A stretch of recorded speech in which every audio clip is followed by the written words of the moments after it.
Ooh la la.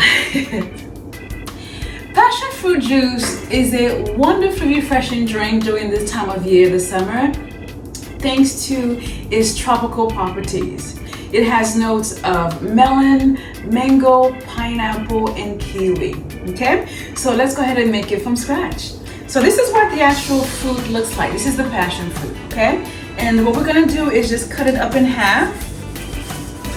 And in here is the actual product, right? And so in my blender here, I already have, let me see, 1, 2, 3, 4. I already have 4 already in our blender. And this is our 5th one. Now, traditionally in Haiti, when we make passion fruit juice, the pulp goes straight into the to the strainer. But I'm gonna put it in the blender with some warm water to really extract all that goodness from the fruit, so we can separate the seeds from the pulp. Okay. All right. So here we are.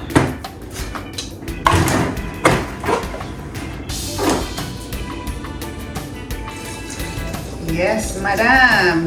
All right.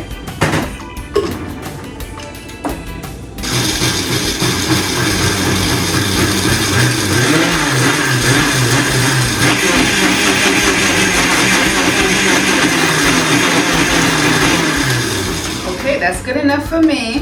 Voila. All right, now what we're gonna do is strain it.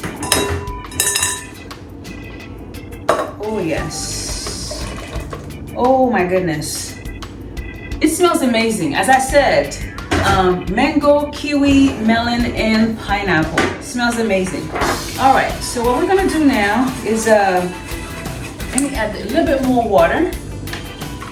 What a difference this makes. The warm water and the pulsing. You can see this? It's all out. They're all separated. Okay.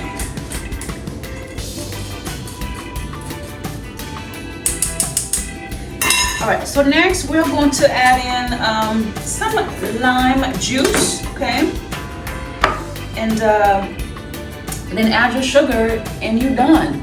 I'm preparing this for our final tasting for the red snapper. And at that time, I'm gonna add in some fresh mint. It's an amazing, amazing, amazing drink. You know, I just came back from a talk in Virginia Beach, and I feel so empowered listening to women like me who dare break away from what is expected of us. And I'm talking about a young woman named Dr. Sarah Glass. She grew up in a very Hasidic Jewish community in Brooklyn, New York, and she dared break away from it. You can watch her story on Call to Consciousness. It's a YouTube channel. My goodness. When I was in high school, I had a teacher, Miss Morashnik. I remember she took off for about 2 weeks and then came back with a wig on. She had got married, and growing up in a Haitian culture, I didn't know what the lives of Jewish women were like. And so I can understand why, with her gorgeous, beautiful hair, why she would, now wearing a wig. And listening to Dr. Glass tell her story took me right back to high school. And I said, oh my goodness, because I remember Miss Morashnik, when she came back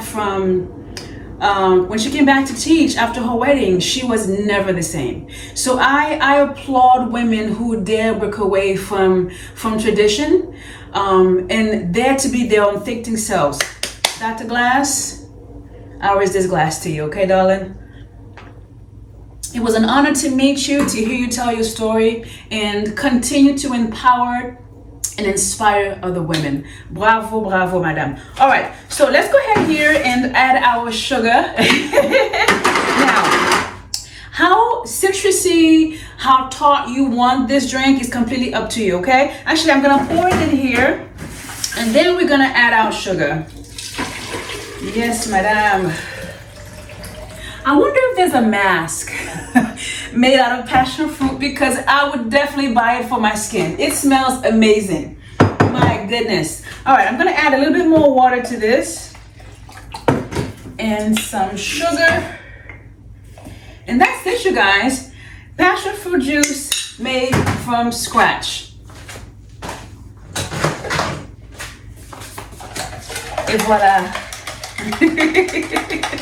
All right. I'll see you next time. Bye.